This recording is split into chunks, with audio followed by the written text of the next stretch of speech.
Generally, after doing the pass position in the air, the contact, and the lowest, we're in a very good position to get a good sense of how the cycle is going.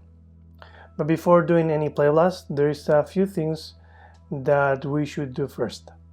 First, we're gonna be checking the timing and see how all this is working timing wise.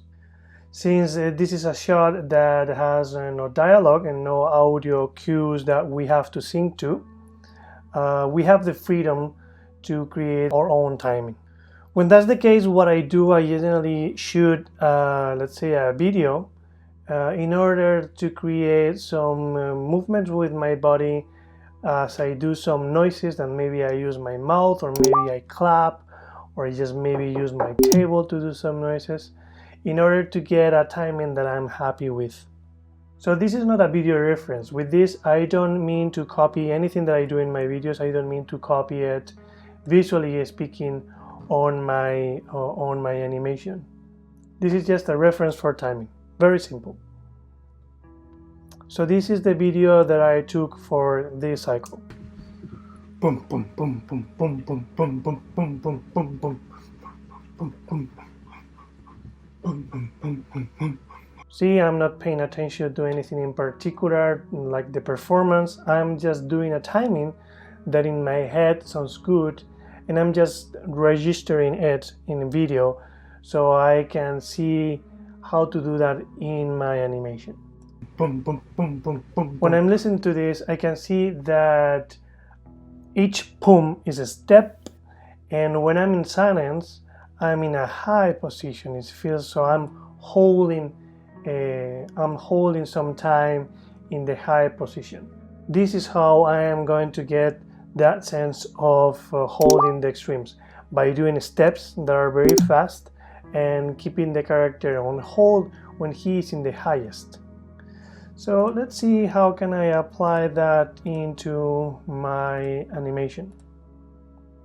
So as I was saying, when he's in the pass position in there, he's gonna stay for a few frames, so I'm just gonna give him a few frames here. And the rest of the poses that I have, there's the contact and the pass position, and here we're back to the other high. I'm just gonna give them 1 frame. So for that, for the stage that we are at now, this looks good.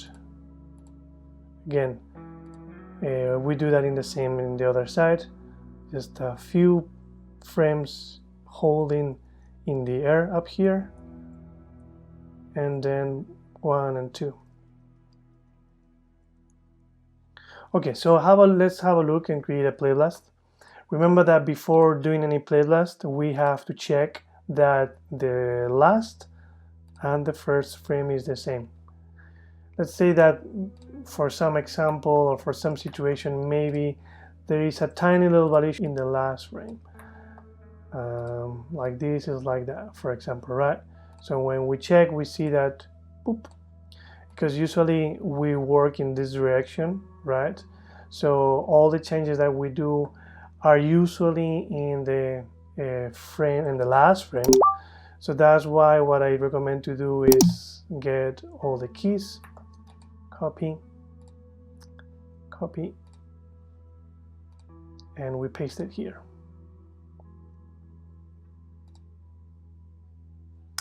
And now that we've done that, we have exactly the same ones.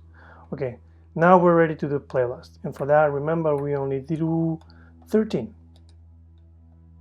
Most probably, the video player that you're working on is not set up in loop mode, so you better do that. So that's what I'm gonna do. In QuickTime 7 is just Command L.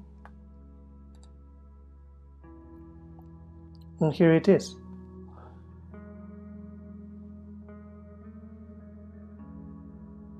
So there it is, pretty straightforward, very simple, but getting good enough to get a sense of how the blocking is working.